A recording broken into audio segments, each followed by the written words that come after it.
Okay, welcome back. This is an original Tales First story about in-laws assuming they can do whatever they want. This assumption didn't last. Let's begin. My mother-in-law left my 8-year-old sitting alone on the pavement and walked off to have a good time with her favorite grandkids. She was annoying, my sister-in-law said. When my husband found out, he didn't hesitate. He announced this. My in-laws went very quiet. My mother-in-law, Brenda, called me at 8:12 a.m. on the 4th of July while I was packing sunscreen into my tote. "Let me take Hannah early," she said, bright and breezy. "Andrew's sister, Sabrina, is bringing Carter and Brooklyn. We'll grab a spot by the bandstand before it gets crowded." Andrew looked up from the kitchen counter where he was cutting strawberries, waiting for my answer. Hannah, already in her red, white, and blue sneakers, bounced on her toes. I hesitated because Brenda liked to run things her way, but Hannah was excited to be included, and Andrew gave me a small nod like, "It'll be fine." "We'll meet you by the food trucks near the bandstand," I said, making it simple on purpose. Brenda laughed. "Perfect. We'll see you later." Hannah hugged me fast, then ran out with her little flag and her hair half braided. As the car pulled away, Andrew slid an arm around my waist and kissed the top of my head. "We'll be right behind them," he said. I told myself it was just a parade. I didn't know I'd just handed over my whole morning. By the time Andrew and I parked and walked toward Main Street, the air smelled like kettle corn and hot asphalt. The parade had already started. Drums thumping, a high school band blasting off key, kids darting between adults with sticky snow cones. We pushed through the crowd toward the food trucks, scanning for Brenda's stiff blonde bob and Sabrina's loud laugh. I spotted my father-in-law, Dennis, first, arms folded, looking impatient, standing near the curb with Andrew's sister Sabrina and her kids. Carter had a toy sword. Brooklyn wore glittery sunglasses. Brenda waved like we were late for dinner. My eyes flicked left, right, behind them. No Hannah. I stepped closer, heart getting sharp. "Where's Hannah?" I asked, already searching past their shoulders. Dennis shrugged like the question bored him. Sabrina didn't even look up from her phone. Brenda pointed vaguely toward the street, like Hannah might be a balloon drifting somewhere. Andrew's hand tightened around mine.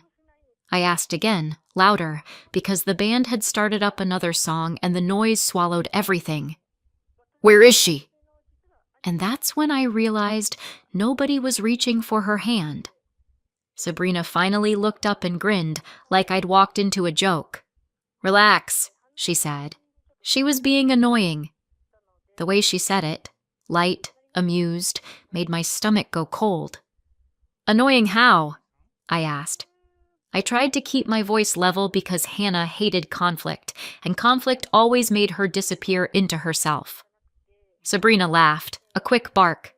"You know, complaining, slowing us down, asking questions every 5 seconds. Carter swung his toy sword at the air, nearly hitting a stranger, and Brenda smiled at him like he was charming. I stared at Sabrina. "So, where is she right now?" Andrew's face changed in a tiny way, his eyes narrowing, his jaw setting. Brenda waved a hand like she was brushing crumbs off a table. "She's fine, Jenna," she said. "You're making this bigger than it is." I felt my skin heat under the sun, and it wasn't from the weather. I scanned the curb again, then the gaps between people, then the side street behind the barricades. My daughter didn't have a phone. She didn't know where we were parked. She was 8 years old in a crowd of strangers. Sabrina's smile didn't move, but the stakes did. Brenda leaned in like she was sharing gossip. "She told us her foot hurt," she said, almost laughing. "Then she said she couldn't walk." She rolled her eyes. "It was drama, Jenna. She wanted attention because Carter and Brooklyn were excited."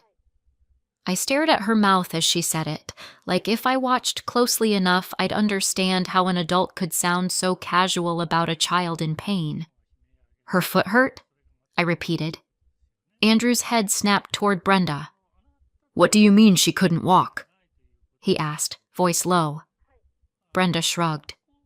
Kids exaggerate. If we stopped every time someone had a complaint, we'd never get anywhere. Sabrina smirked. She was doing that thing where she drags her feet and sighs like she's 40. Dennis chuckled once, like it was all entertainment. I felt my fingers go numb around my tote strap. Okay, I said, forcing calm. So you stayed with her, right? You sat her down until we got here. Brenda blinked slowly, like I was being difficult on purpose. We told her to sit, she said. She was safe. Brenda and Sabrina said safe, like it was a guess. Sabrina tipped her chin toward the far end of the block where the crowd got thicker near the barricades. We told her to sit on the curb, she said, casual as ordering fries. She wouldn't stop whining, and we weren't missing the parade because she wanted to be dramatic. My lungs stopped working for a second. You left her? I asked. Sabrina's laugh came again, brighter this time. Left, sat, same thing. She's 8, not a baby. Brenda nodded along. She can follow directions. I could hear the marching band, the cheering, the whistle of a police officer directing traffic, but all of it was suddenly far away. Andrew stepped forward. Show me, he said, clipped. Sabrina pointed again, but her finger didn't land anywhere specific. Over there somewhere, she said. By the lemonade stand, or maybe closer to the strollers. Whatever. She was sitting. She'll still be sitting. Brenda added. And if she got up, that's on her. I looked at the sidewalk packed with legs, folding chairs, wagons, and toddlers in headphones. You don't even know where she is, I said. Brenda and Sabrina had lost my child, like you lose a spot in line. Andrew didn't argue. He just took off, pushing gently but firmly through the bodies, calling, Hannah! I followed, my tote slamming against my hip, my eyes searching every patch of sidewalk and every face at kid height. Hannah! I yelled, trying to keep panic out of my voice because panic didn't help. Panic didn't find children. We moved along the barricades, peering behind folding chairs, behind coolers, around wagons stacked with blankets. A woman with a double stroller glared when I leaned in to check the gap beside her wheel. Sorry, I said, already moving. Andrew waved at a volunteer in a bright vest. Have you seen an 8-year-old girl? Brown hair, blue dress? The volunteer shook his head, distracted by the parade float rolling by. The crowd surged, blocking the sidewalk as a group tried to cross.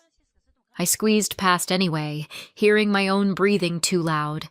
I pictured Hannah's face when she tried to be brave. Chin up, eyes glossy, mouth tight. Andrew split left, I went right, both of us calling her name like it was a rope we could throw across the noise. I checked behind a line of porta-potties. I checked the curb near a lamppost. Every second felt heavier. And then I saw a small blue dress near the pavement. Hannah was sitting alone on the curb between 2 strangers' lawn chairs, hugging her knees like she was trying to make herself smaller. Her little flag lay on the ground beside her. The stick snapped. She wasn't sobbing, but her cheeks were wet, and she was blinking hard like she was holding the rest back with willpower. I dropped to my knees so fast my tote spilled sunscreen and a water bottle onto the sidewalk.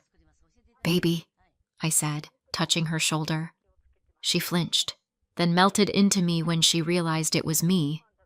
Andrew crouched on her other side, his hands hovering like he didn't want to startle her. Hannah whispered, Grandma said I was too slow. Her voice was thin, like she'd been saving it. I swallowed. Where does it hurt? I asked, already looking at her feet. She pointed, embarrassed. My heel. I tried to walk, but it felt like fire. Andrew's eyes flicked to the crowd behind us, then back to her, scanning for danger like he could rewind time and place his body between her and everyone. I tugged her shoe gently, and she sucked in a breath through her teeth. The sock came off, and red hit the sunlight. Her heel had a raw blister the size of a nickel, split open and bleeding into her white sock. It looked angry and fresh, like it had been rubbing for hours. Hannah tried to smile through it. "It's okay," she said, too fast, like she was saying what adults wanted. "I can walk now." Andrew didn't answer. He slid one arm under her knees and one behind her back and lifted her like she weighed nothing. "We're leaving," he said, flat. I grabbed the scattered sunscreen and water and followed as he carried her through the crowd, shoulders squared, eyes forward. On our way back to the car, Brenda and Sabrina were still by the food trucks when we passed them. Brenda opened her mouth, probably to explain again. Andrew walked past without stopping. Sabrina called, "Oh my God, you're so dramatic!"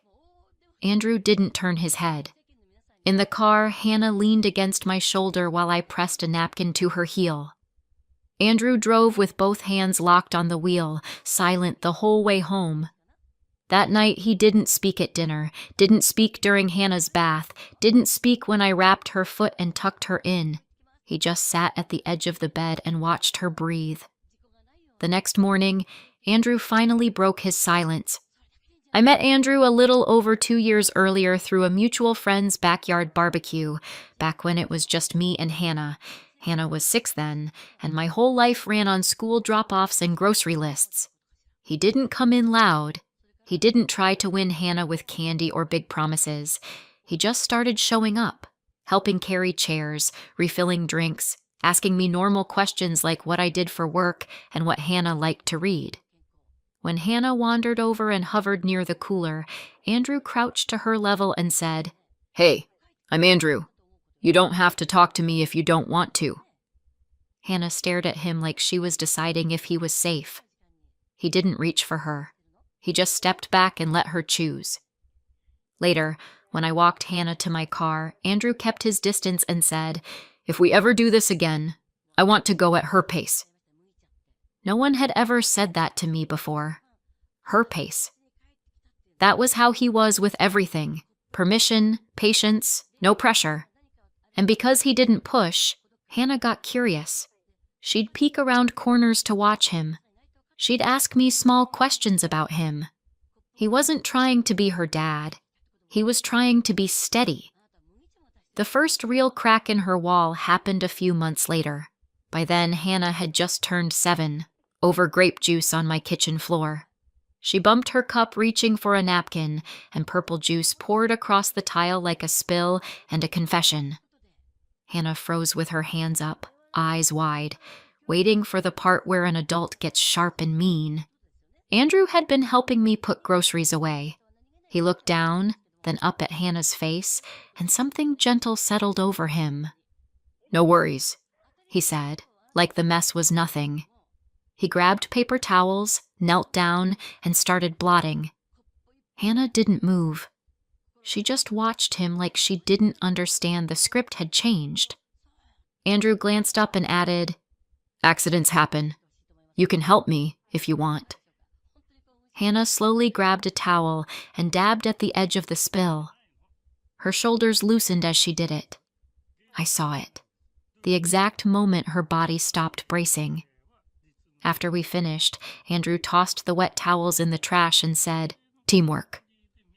Hannah's mouth twitched, almost a smile, and she went back to her homework like she'd been given permission to exist without punishment. I caught Andrew's eye, and he gave me the smallest shrug, like this was obvious. That was the first time she believed safe could be real. After that, Andrew earned Hannah the slow way, the only way that lasts. He remembered she hated crust on sandwiches, and that she liked her socks inside out because the seams bothered her toes. He showed up for her school open house and stood quietly in the back until she spotted him.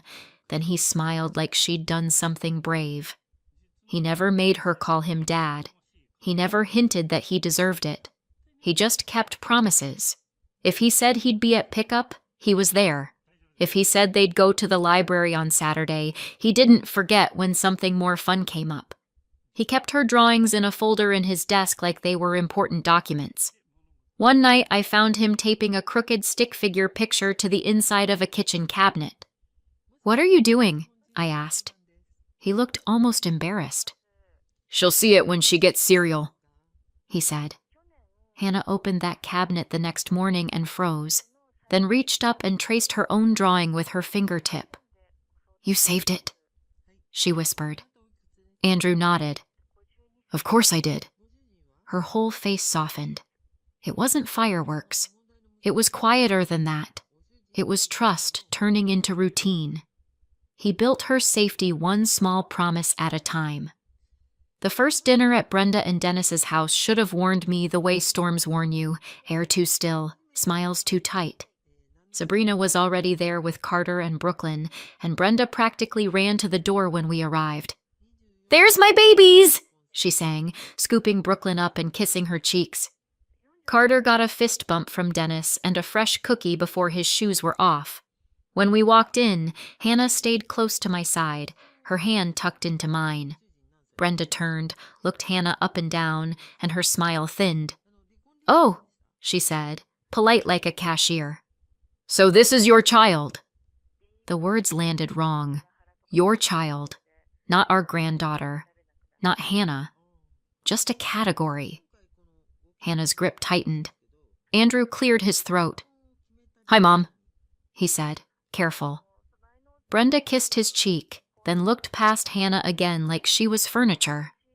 At the table, Brenda asked Sabrina's kids about their summer plans, their favorite floats, their sports. Hannah tried once, quietly. "I like the drumline." Brenda nodded without looking. Sabrina snorted. "Of course you do." I kept my expression neutral because I wanted peace, because I wanted this to work, because Andrew loved his family even when they were sharp. In Brenda's house, love had a seating chart. Not long after that, the pattern showed itself in small, ugly ways. One afternoon at a family cookout, Hannah tugged my sleeve and whispered, "My shoes hurt." I knelt to check, and Sabrina's head snapped toward us. "Oh my God," she said loudly, rolling her eyes. "Here we go. Princess Hannah has a blister." Brenda chimed in from her lawn chair, sipping iced tea. "She's always got something," she said, like Hannah was a habit she didn't like. "Attention-seeking runs in kids these days." Hannah's face shut down instantly. She straightened up and said, "It's fine," even though her eyes had that wet shine again.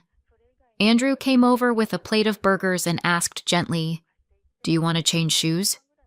Hannah shook her head too fast. "No," she said. "I'm okay." Later in the car, I told Andrew it bothered me. He exhaled and said, "They're used to Sabrina running the show. I'll handle it." But handle it became smoothing things over, redirecting, trying to keep the peace so holidays didn't explode. And Hannah learned the lesson Brenda and Sabrina kept teaching. Pain was inconvenient, and speaking up made you dramatic. By the time she turned 8, she didn't complain anymore. She just got quiet.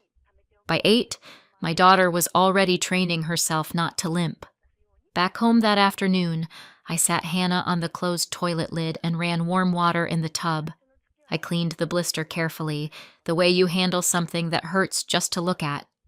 Hannah watched my hands like she was watching for a reaction. "I'm sorry," she blurted. "I didn't mean to slow them down." The words hit me harder than the blister did. "Stop," I said gently, keeping my voice calm on purpose. "You never apologize for pain."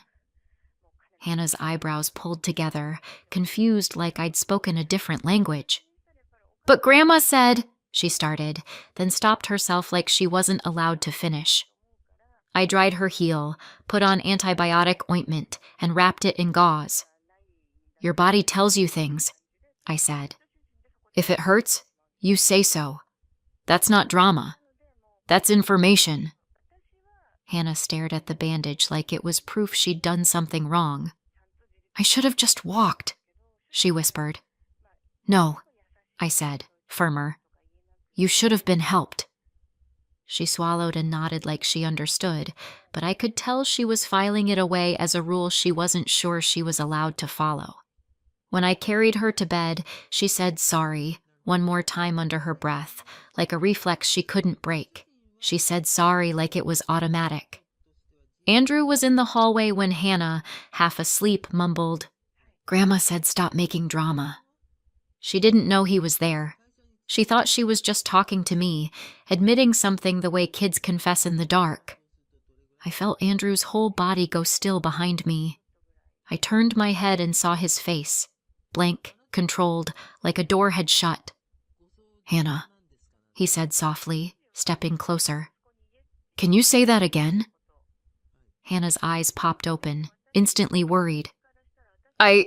Nothing," she said, scrambling. I reached for her hand. "It's okay," I told her. Andrew kept his voice gentle, but there was something iron underneath. "What did Grandma say?" he asked. Hannah looked at me like she was asking if she was allowed. I nodded. She swallowed. "She said I was too slow, and stop making drama." Andrew nodded once, slow. "Thank you for telling me," he said. Then he kissed her forehead and walked into our bedroom without another word. When I followed, he was standing by the window, staring out at the dark street like he was watching something approach. He didn't rant. He didn't pace. He just breathed, measured. Andrew's face went blank in a way I hadn't seen before. The next morning, after Hannah went back to sleep with her foot propped on a pillow, Andrew set his phone on speaker at the kitchen table. I sat across from him, my coffee untouched. He dialed Brenda first, then added Dennis, then Sabrina. Their voices piled in at once. Brenda cheerful, Dennis gruff, Sabrina already annoyed. Andrew didn't do small talk. "You abandoned Hannah in a crowd," he said, precise. "She couldn't walk. You left her sitting on a curb alone." Brenda scoffed. "Abandoned is such a dramatic word," she said. Sabrina jumped in. "She was fine. You people act like she was kidnapped." Dennis muttered, "Kids need to toughen up." Andrew's eyes didn't flicker.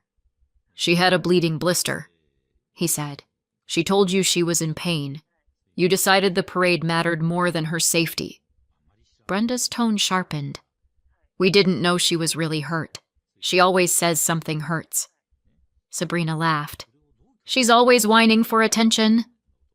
Andrew leaned forward, elbows on the table, voice still calm. "When you made Hannah feel disposable," he said, "you made yourselves disposable to me." The line went quiet. No apology, no argument, just silence so heavy it felt like a choice. I could hear their breathing through the phone. Andrew ended the call without waiting for them to fill the silence. Then he opened his banking app like he was checking the weather. "What are you doing?" I asked, even though I already knew. He didn't look up. "I'm stopping the support," he said. For months, years, he'd been sending his parents money because Brenda always had a tight month and Dennis always had a temporary situation. It added up to $800 toward their rent, $250 for a car payment, $150 for a phone bill, every month, like an automatic obligation. He clicked into the scheduled payments and canceled them one by one, calm, methodical. "Andrew," I said quietly, because cutting off family money felt like a cliff. He finally looked at me. "They left her," he said. "They don't get access to her. They don't get access to me." He didn't say it like revenge. He said it like a policy.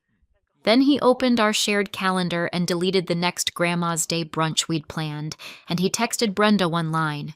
"No unsupervised time with Hannah. Do not ask." I watched his thumbs move, steady. He didn't raise his voice. He pressed cancel. Brenda called back within minutes, voice sharp enough to cut. "You can't do this," she snapped. "After everything we've done for you." Sabrina was yelling in the background like a chorus. Andrew put it on speaker again. "This is retaliation," Brenda said. "You're punishing us over one little misunderstanding." Andrew didn't flinch. "It wasn't a misunderstanding," he said. "It was a decision you made in a crowd." Sabrina jumped in, loud and nasty. "She's not even your kid!" The words hung in the kitchen like smoke. I felt my stomach tighten, not because it surprised me, but because Hannah had probably felt that energy every time Brenda looked past her. Andrew's expression didn't change. He blinked once, slow, and his voice went even calmer. "Watch me prove she is," he said. Brenda started to talk over him. "You owe—" Sabrina shouted something else. Dennis grumbled. Andrew didn't argue. He didn't negotiate. He just hit the red button and ended the call. The quiet afterward felt clean, like a room after you open a window. I exhaled without realizing I'd been holding my breath. Andrew set the phone down and looked toward the hallway where Hannah slept. "We're done," he said, almost to himself. Then Andrew hung up, and I knew we were done. Brenda didn't come back with an apology. She came back with a performance. 2 days later, my phone lit up with screenshots from cousins I barely talked to. Brenda had posted a long, emotional message on Facebook about sacrifice and ungrateful children. She claimed she had supported Andrew through school, that she'd kept him afloat, that he owed his success to her and Dennis. She didn't mention Hannah by name, but she didn't have to. The comments filled fast. Sad face emojis, family is family, you only get one mom, and a few people tagging Andrew like it was a public trial. Then the calls started. Aunt Peggy left a voicemail that began with a sigh and ended with, "Be the bigger person." A cousin texted, "Your mom's crying." Dennis's brother called Andrew and said, "This is embarrassing." Andrew listened to exactly one call, expression unreadable, then set his phone down and said, "She's trying to buy sympathy." I watched him scroll Brenda's post, not reacting, like he was reading a receipt instead of a story. "Do you want to respond?" I asked. Andrew's eyes flicked up. "Not with feelings," he said. "With facts." She was trying to rewrite our lives in real time. That night, Andrew opened a folder on his laptop labeled Payments, like he'd been quietly preparing for this exact moment. He didn't rant. He didn't type in anger. He posted screenshots, dates, amounts, bank transfers, showing what Brenda and Dennis had actually paid for him. Almost nothing. Then he posted what he'd been asked to cover for Sabrina over the years. Car repairs, deposits, emergency cash, vacations disguised as help. And finally, he posted what he'd been sending Brenda and Dennis every month consistently. The $800, the $250, the $150, totaling $1,200. His caption was one sentence. "Since my parents are sharing family finances publicly, here are the numbers." Within minutes, the comment section changed. People stopped cheering Brenda on. A few deleted their earlier comments. Someone wrote, "So you were taking money from him?" Another asked, "Why were you getting rent paid if you supported him?" Brenda didn't reply. Dennis didn't. Sabrina tried once, with a snarky comment about fake receipts, but the timestamps did the talking. My phone went quiet too. The same relatives who had been so eager to call and guilt Andrew suddenly had errands, dinners, silence. The loudest thing on the post became the silence. 3 days after that, I got a call from Hannah's summer program office while I was folding laundry. The secretary's voice was polite but firm. "Hi, Jenna," she said. "We have a situation." My spine went straight. "What kind of situation?" I asked, already walking to the kitchen. "A woman named Brenda is here," the secretary said. "She's claiming to be Hannah's grandmother. She wants to pick her up early from the program." My hands started shaking, but my voice stayed calm. "She's not on the pickup list," I said. "Do not release Hannah." The secretary didn't hesitate. "We won't," she said. She's insisting. She says you're keeping family away. I heard muffled noise in the background, like Brenda's voice rising. Tell her, I said, choosing each word, that she needs to leave. If she doesn't, call security or the police. The secretary said, understood, and hung up. Andrew was home within 10 minutes, moving fast but controlled, like he'd shifted into a mode I hadn't seen before. We met the program director in the lobby while Brenda stood near the office window, lips tight, trying to look wronged. She saw Andrew and lifted her chin, like she expected him to fold. Andrew didn't stop walking. That's when the fight moved to the doorway of the program office. The program staff didn't let Brenda win a single inch. The director told her clearly that she wasn't authorized. Brenda's face pinched, and she tried a softer voice. I'm her grandma, she said, like the title should unlock doors. I just want to see her. The program director didn't budge. You're not on the list, she repeated. Brenda's eyes snapped to me. This is Jenna, she said, pointing like I was a problem to be solved. She's manipulating my son. Andrew stepped forward, his shoulders squared but his tone flat. Don't come to her school again, he said. Brenda's mouth opened, ready.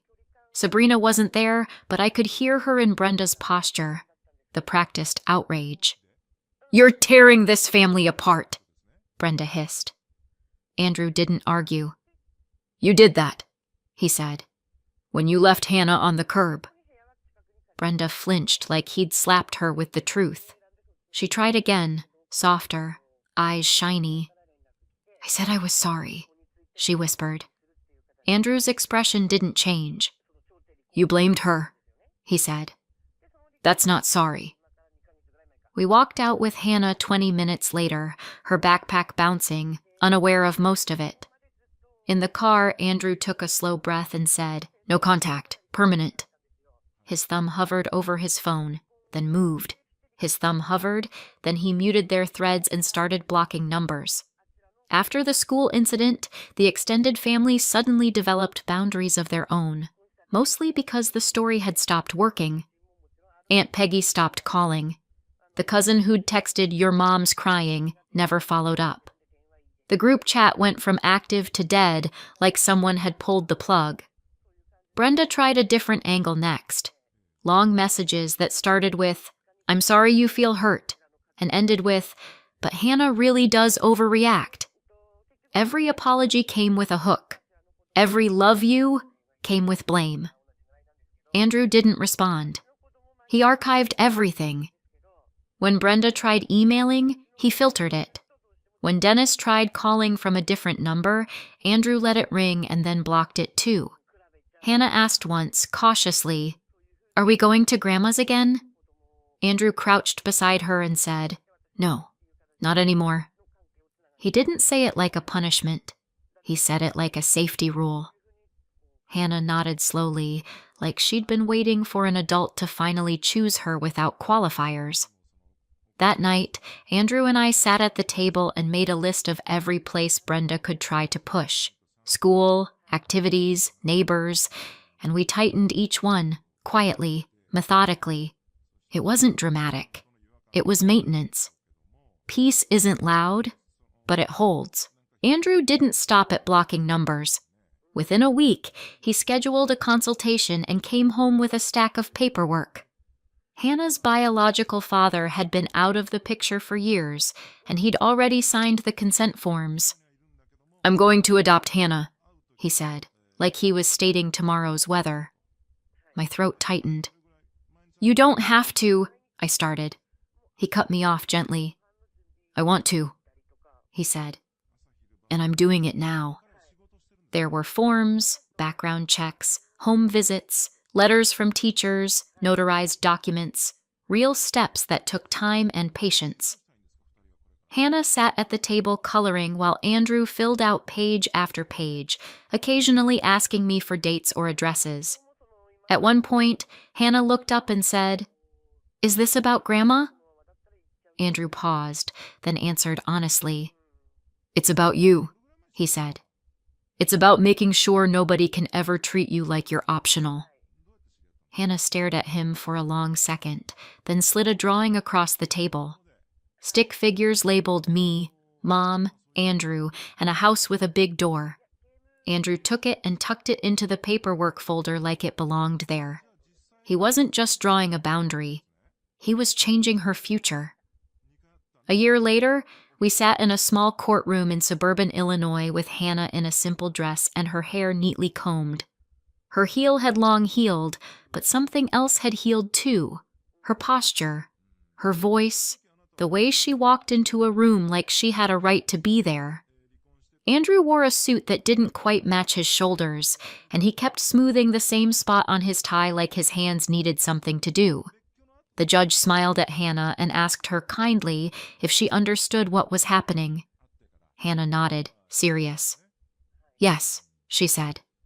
The judge asked, "And what do you want to say?" Hannah looked at Andrew, then at me, and then she faced forward. "That's my dad," she said, clear as anything. Andrew's eyes shined, but he didn't crumble. He just breathed out slow, like he'd been holding something for years and could finally set it down. I glanced toward the back, half expecting a shadow, but Brenda and Sabrina weren't inside. They were outside our lives now, where they belonged.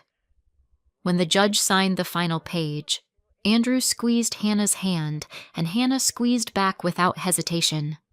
On the way out, Hannah skipped, down the courthouse steps. And I thought about that parade curb and how one cruel decision had rearranged everything. Was Andrew right to cut them off, or would you have done the same? Let me know in the comments and subscribe for more. Every family has a mistake. My mother posted together with a picture of my 9-year-old daughter. My dad and my sister both liked it. My daughter said, "That's me." I didn't cry. I took action. 3 days later, they received a letter and started screaming. It was supposed to be an ordinary Saturday lunch. Nothing special. Chicken roasting, sunlight slanting across the table, my husband pouring iced tea. For once the world was quiet, or it should have been. My daughter Astrid came out of her room when I called her. She looked fine at first, same soft dress, same careful braid, but there was something about the way she walked. Shoulders tight, chin tucked in, like she'd already been scolded for something I hadn't caught yet. She sat down without a word and stared at her plate. The silence hit me harder than any argument. Astrid was never chatty, but she was never this quiet. "Not hungry?" I asked, keeping my voice light. She shook her head, fork sliding between her fingers. My husband, ever the peacekeeper, tried next. "Hey, champ, you okay?" No answer. She moved a carrot across the plate like she was rearranging planets. The clock ticked. The smell of roast chicken thickened the air. I felt the hairs on my arms rise. Something was wrong, something already broken before we sat down. "Long morning?" I asked. "You look tired." Still nothing. I tried humor. That's what you do when panic's not allowed. "What, did I overcook the carrots again? I swear they were orange when I started." She didn't even smile. My husband gave me that look. Half worry, half don't push her right now. But the quiet was heavy, like the house was holding its breath. Then Astrid's fork clattered against the plate. She stood up so fast her chair scraped the floor. "Astrid!" She was already walking down the hall. We listened to the footsteps fade, then come back. She returned holding her tablet pressed to her chest like a shield. Her eyes were red but dry. She set it on the table, pushed it toward me, and whispered, "That's me." The screen glowed between us. A photo of her from last month, one I'd posted privately, now sat on my mother's public page. The caption, "Every family has a mistake." Underneath, my father's thumbs up, my sister's little heart. I stared at the words until they stopped making sense. Then they made too much. Astrid's voice was quiet, flat. Grandma's right. She turned and walked back to her room, closing the door softly, politely, like she was afraid of disturbing us further. For a moment, no one moved. My husband broke the silence first. "What the hell is that?" My throat closed up. I didn't even finish. My hands were shaking, but my voice wasn't, "It's what they really think." The kitchen suddenly felt too bright. The air smelled like burnt sugar. I stared at the tablet again, as if the caption might change if I blinked. "Maybe it's a joke," my husband said weakly. I almost laughed. "Then they should try stand-up. They'd kill." He didn't answer. I picked up the tablet and took a screenshot, one for the post, one for each like evidence. That's what you do when you've spent your whole life being told you imagined it. You keep proof. I stood up, walked to the counter, and dialed. Mom answered on the second ring. "Ada!" "Hi, sweetheart." Cheerful, like nothing had happened. "Take it down." "What?" "The post. Delete it." A pause. Then the sugar-coated tone that always meant trouble. "Oh, don't be dramatic, darling. It's just a saying." She saw it. She shouldn't be online unsupervised then. She's 9. Well, maybe if she behaved better. I hung up before she could finish. The click felt cleaner than I expected. Behind me, my husband exhaled. "You're not going to let this go, are you?" "No?" I scrolled again, reading every comment, every reaction, family, friends laughing along, a few polite emojis. Nobody asked what kind of person calls a child a mistake. My hands felt steady now. Cold, but steady. I walked to Astrid's door and knocked. "Honey?" No answer. I opened it a crack. She sat on her bed, arms around her knees, the tablet face down beside her. "Do you want to talk about it?" I asked. She shook her head. "Okay," I said softly. "But you know that's not true, right? You're not a mistake." She looked up for the first time. Then why did she write it? Because cruelty never needs a reason. Because they did the same thing to me, just quieter. Because they can't stand anything that doesn't fit their script. I didn't say any of that. I just said, because she's wrong. She nodded once, as if filing it away, then whispered, "Can we block them?" "Yeah," I said. "We can." When I came back to the kitchen, the tablet still lay open on the table. The screen had gone dark, but the words burned behind my eyes. I opened my laptop, logged into every account, and started cutting ties one by one. Unfriend, block, delete. Each click sounded like a lock turning. My husband leaned against the counter. "You sure about this?" I looked at him. "They called our daughter a mistake, I'm sure." He nodded slowly. "What are you going to do?" I smiled. Thin, humorless. What I should have done years ago. I gathered every screenshot into a folder, saved copies to the cloud, printed a set for good measure. I wasn't thinking revenge yet. I was thinking permanence. From Astrid's room came the faint sound of a door closing, then quiet humming. For a second, I almost cried. From relief, not sadness. She was still herself.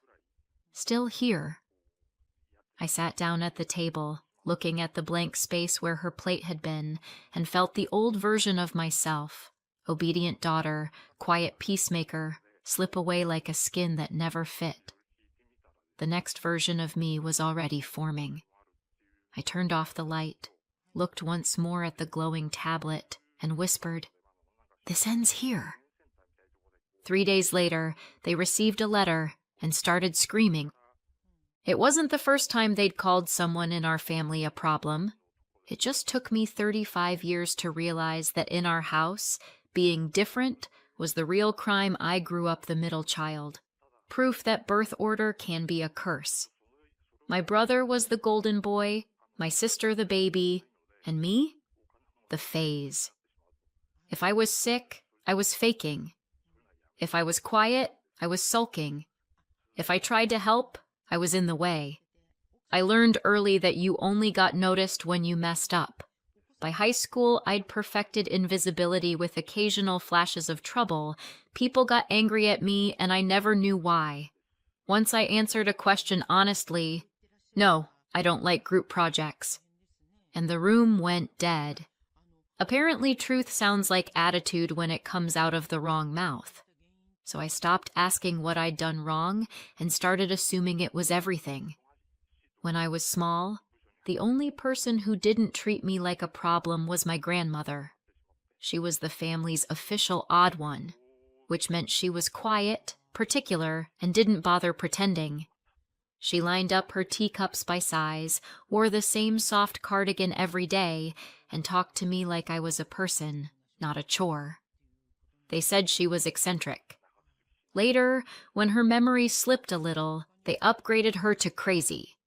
But she was the only one who ever looked at me and didn't sigh first. I think she saw something familiar, the same sharp edges she'd spent her life sanding down. After she died, Mom told me not to dwell on her stories. One of them was about the house, how she'd wanted me to have it one day.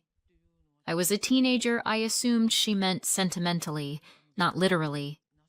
Mom called it a misunderstanding, just something she said at the end. I never saw the will, but sometimes I wonder if it wasn't a misunderstanding at all. When I became a mother, I thought I'd escaped all of it. The labels, the silence, the way love came with conditions. For a while, I believed I had. Then Astrid arrived, and the pattern came back wearing a smaller pair of shoes. Astrid arrived shining and literal and too smart for everyone's comfort. She could take apart a clock but couldn't tell if someone was joking. Teachers called her bright but intense. My parents called her just like her mother. I never knew which was supposed to be the compliment. From the start, she tried so hard to fit in, it hurt to watch. She studied other kids like an exam, when to laugh, how long to look. And when she finally relaxed, she got it wrong. Didn't answer a cousin fast enough, and suddenly she was snobby. She thought she'd failed the test. I knew she'd passed the pattern. Years of appointments followed. Labels thrown around like confetti, ADHD, anxiety, behavioral issues.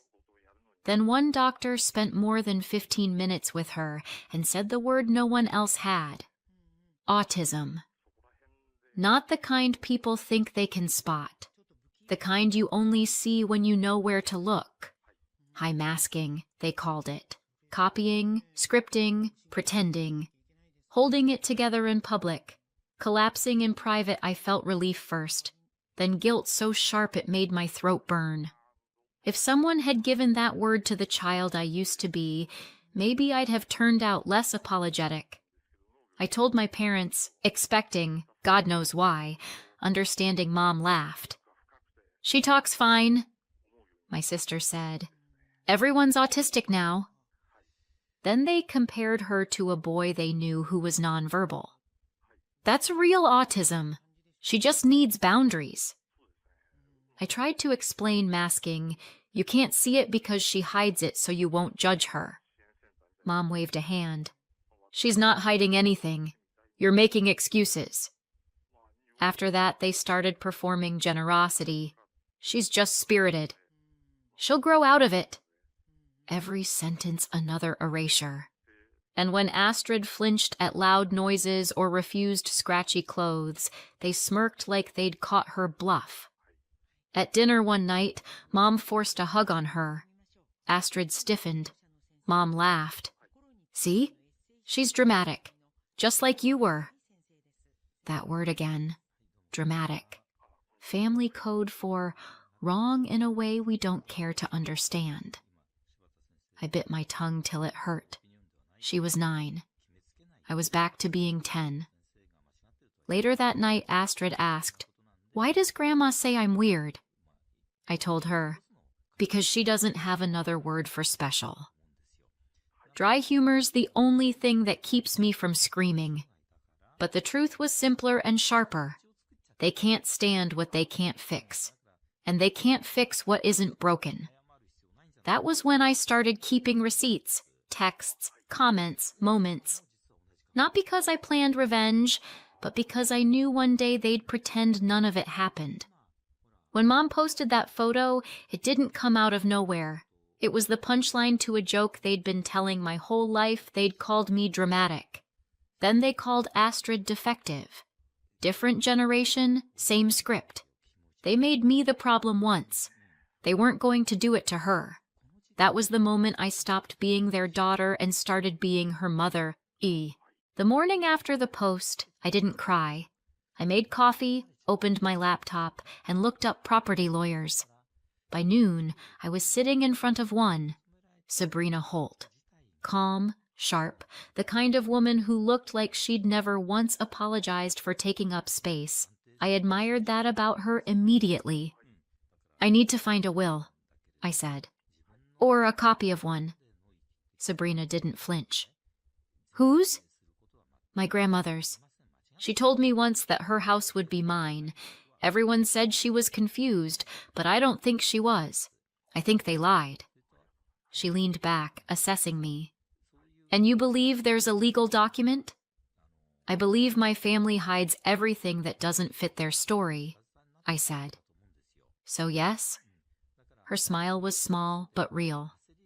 "Fair enough. I can pull probate records and land title filings. If she left it to you, we'll find it." "And then what?"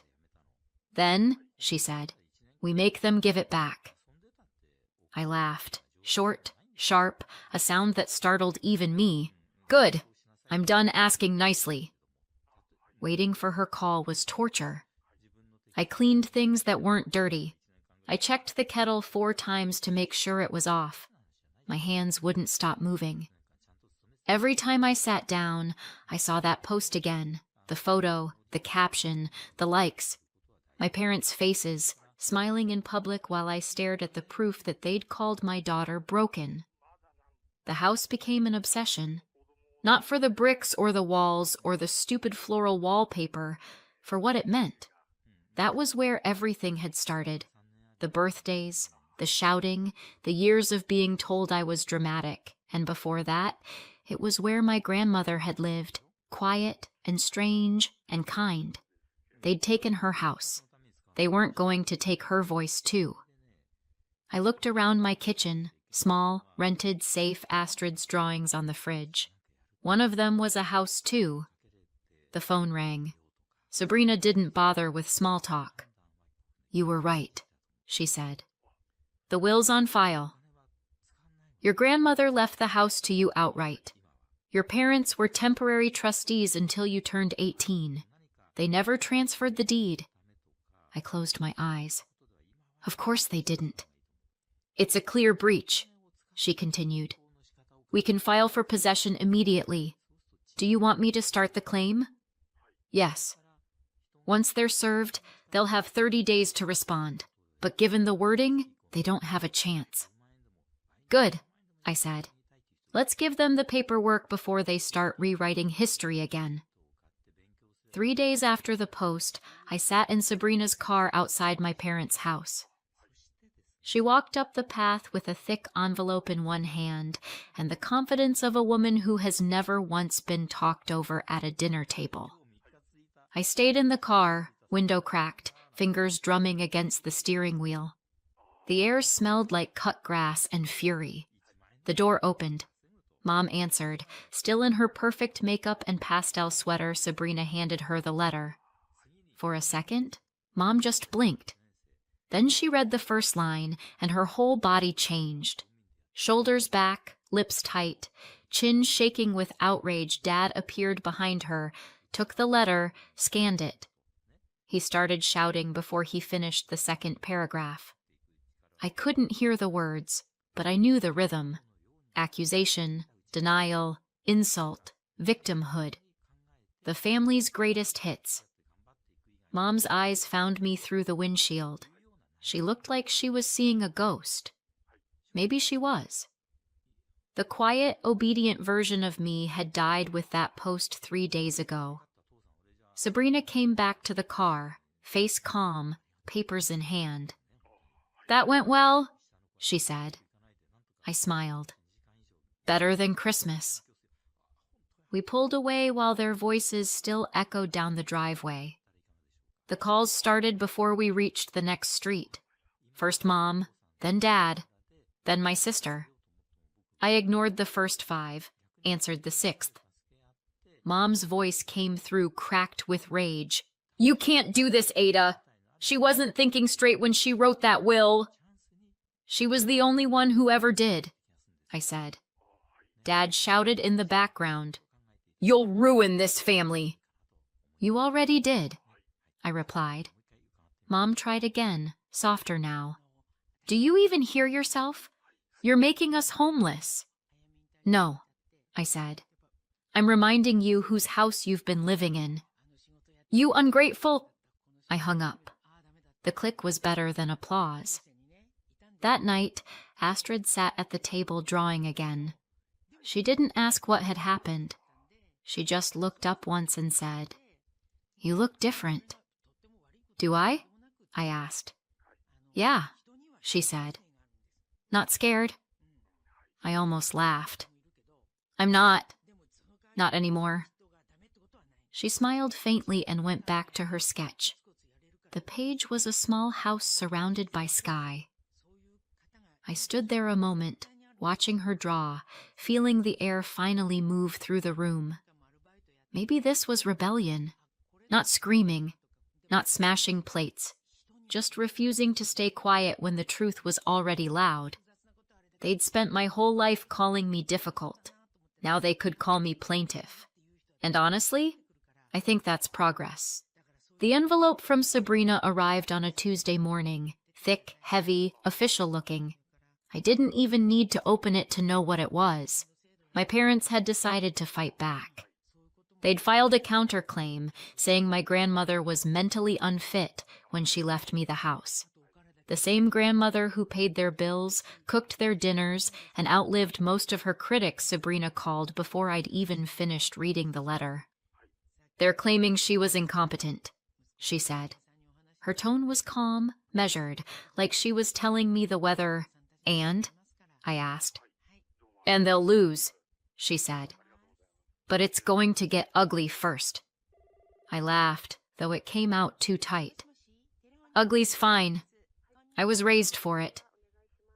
The next few weeks were a blur of paperwork and whispers. Small towns don't need breaking news. They just need someone to break. Mom took the scenic route to self-destruction. She started by complaining at the church coffee hour, then moved on to the PTA. "She's trying to steal the house," she said. "And she's making up some disorder for Astrid to excuse her behavior." By the end of the week, half the town had heard that my daughter wasn't really autistic, and that I was the unstable one. At first, people nodded along. Some of them even meant well. I heard one parent say, "She talks fine. How bad can it be?" That's the problem with small towns. They'll hold a casserole fundraiser for you on Monday and gossip about you on Tuesday. Then I posted the truth. No long explanations. Just a copy of Astrid's official report, the screenshots of the post calling her a mistake, and a single caption, "This is what family looks like." I hit upload and closed my phone. By the time I checked again, it was on fire. Comments poured in. Teachers, parents, people I barely knew. One mother, whose son was nonverbal, wrote, "Autism looks different for everyone. You don't get to use our kids to mock yours." The tide turned fast. The same neighbors who used to wave at my parents in the grocery store suddenly couldn't make eye contact. The church quietly paused their volunteer positions. The PTA disinvited them from the next meeting. They wanted a crowd. They got a jury. Meanwhile, Sabrina built the case. She worked like a surgeon, every detail sharp, every cut precise. My parents' lawyer leaned on the eccentric equals unstable argument. She lined up teacups, he said in court filings, as if that were proof of madness. Sabrina countered with bank statements, letters, and witness affidavits. She was meticulous, she said, and if that's a crime, we're all guilty. Every time I saw the paperwork, my chest felt like it was burning and freezing at once. This wasn't just about property. It was about rewriting the story they'd used to bury her and me, and now Astrid. Sabrina prepped me for court like I was going into battle. Stay calm, don't engage, let the facts do it. I nodded, pretending calm. Inside, I was on fire. The courthouse smelled like dust and disinfectant. The benches were full. Neighbors, reporters, the curious, the hypocrites. My parents sat on the other side of the aisle. Mom in her pearls, Dad gripping his cane like a weapon. Their lawyer went first, repeating the same script. She wasn't stable. She arranged objects for hours. She couldn't make small talk. Sabrina stood up slowly, flipping through her folder. She balanced 3 bank accounts, managed her own taxes, and cared for 3 grandchildren. If eccentricity makes you unfit, half the county should lose their homes. Even the judge smiled. Just a flicker, but enough. Then Sabrina lowered the hammer. She wasn't crazy. She was autistic. There's a difference. And pretending otherwise is why this case exists. Mom's face went white. Dad's hand trembled. The judge didn't hesitate. Difference is not incompetence, he said. The will stands. The gavel dropped, sharp and final. Outside, the air felt different, thin and clean, like the first breath after a storm. They followed us out of the courthouse. Mom's voice cracked. You stole our home! I turned to her. It was never yours. Reporters caught it. The quote was in the local paper by evening. The next day, I walked into the grocery store and the woman at the bakery counter gave me a free muffin and a look that said, "Good for you." The world had shifted. Not much, but enough. Weeks later, I drove past the house. Moving trucks lined the driveway. Dad stood on the porch, staring at the ground. Mom barked orders that no one followed. Astrid sat beside me in the passenger seat, sketchbook on her lap. She glanced out the window. Is it really ours now? It always was, I said. She smiled, small but sure, and went back to her drawing.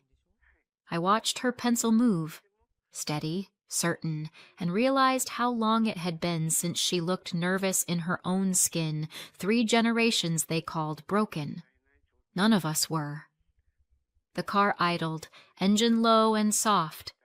I looked at the house one last time. They lost the house. We found our peace. So what do you think? Did I go too far or not far enough? Let me know in the comments, and subscribe for more.